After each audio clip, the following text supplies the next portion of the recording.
Bonjour, une vidéo sur Zelio, les automates Zelio, le logiciel Zeliosoft et QModMaster. Donc, dans cette vidéo, je vais vous montrer un petit peu la communication Modbus TCP/IP, TCP. Alors, pour utiliser ça, on a donc notre automate. Dans l'automate, on a une partie du programme, ici. Vous avez une partie du programme, donc ça c'est juste une boucle marche arrêt, on va dire. On a ensuite les entrées et sorties Modbus qui se retrouvent en fin de programme à des adresses bien définies. Vous avez une entrée Modbus, en fait là c'est un registre en entrée. Actuellement il a la valeur 0. On a ensuite ici un registre en sortie qui a la valeur 12524. Alors ces valeurs-là, je vais pouvoir les lire avec un protocole Modbus TCP. On utilise généralement c'est les logiciels de supervision qui vont le faire directement. Nous, on va utiliser un outil pour mettre au point la transmission et vérifier que ça fonctionne bien. Donc, je vais utiliser QModMaster. Je mettrai le lien après dans la vidéo.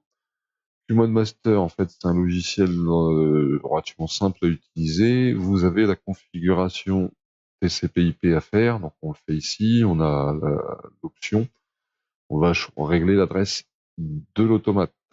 L'adresse que vous voyez ici en bas, c'est l'adresse de l'automate. Donc la communication là, elle est établie. On a lu les registres, on a lu un registre à l'adresse 20 qui correspond en fait à la valeur que vous avez dans le programme et que vous avez dans le logiciel. Alors pour savoir ce que je peux lire et écrire dans l'automate, je dois les lire un petit peu chez Schneider. Vous avez sur leur site la documentation des registres. Donc il y en a 13 registres, 4 entrées, 4 sorties, 4 horloges et un pour le code d'alarme, en gros pour voir l'état de l'automate. Donc ces registres, on va les lire et les écrire. Pour utiliser, on va utiliser donc le mode master. Ici, vous avez déjà une transmission qui a été faite. On va voir un petit peu le détail ici. Vous avez donc les échanges ici sur TCP/TX. On va envoyer une requête, donc on va lui demander, on a le code fonction qui apparaît. Vous regardez sur la fin de la trame, on a 0300, c'est pour nous donner le code fonction, donc le 3 pour lire les registres d'entrée, enfin lire les holding registers. Ensuite, vous avez 1400, 1400. En fait, c'est l'adresse du mot qui va aller lire. Le mot, c'est 2 octets ça fait donc un nombre sur 16 bits. Un octet, c'est 8 bits et un mot, c'est 16 bits. Donc, la valeur, on fera un petit peu de tout ça, mais ça peut aller de 0 à 65 535. Et le 01, c'est le CRC. Alors, on va aller maintenant écrire dans l'automate. Alors, il faut que je reprenne le logiciel.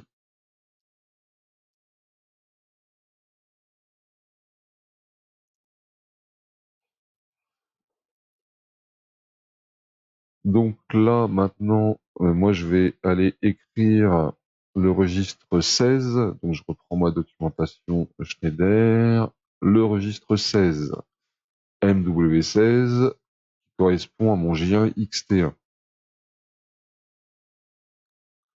Donc, je vais me mettre dans QModMaster.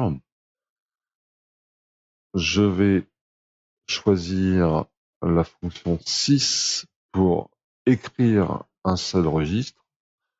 L'adresse, donc on a dit que c'était 16. Je règle 16. Et ensuite, je vais lui rentrer une valeur. On va lui mettre 2520. À partir de là, je dois être connecté. Je vais écrire. Et vous voyez normalement dans le logiciel en dessous, vous avez vu la valeur 2520 apparaître. Donc là, je vais retourner voir dans la transmission réseau. Donc là, on a une nouvelle ligne qui est apparue. On a le 06 qui correspond à un code écriture d'un seul registre. 10, c'est l'hexadécimal, ça correspond au mot que vous voulez écrire dans la mémoire de l'automate. Donc le registre 16, en hexadécimal, ça fait 10. En fait, l'hexadécimal, ça va de 0 à F, ça va de 0 à 15. Donc on a 1, 0, c'est 16. Et on écrit la valeur ici, en fait, derrière, elle est codée. C'est-à-dire qu'en fait, là, on n'écrit pas directement 2520, c'est codé sur 2 octets. Parce qu'on a vu qu'un mot, c'est 2 octets, donc ça a été codé. On peut retrouver la valeur. Ça correspond à 9 fois 16, plus, ici, on transforme, on fera le calcul. Je vous expliquerai ça. Voilà. Donc, rien de très compliqué à utiliser pour le moment. Alors, tout ça, c'est bien beau, c'est juste pour les tests de transmission. Maintenant, il faudra passer à ce qu'on va appeler la supervision. Bon, ça, c'est des logiciels qui le font. On va configurer l'automate, on va donc rentrer son adresse IP, les registres qu'on aura besoin, et la supervision l'affichera. Nous, on essaiera avec Python par la suite. Voilà. Bonne journée.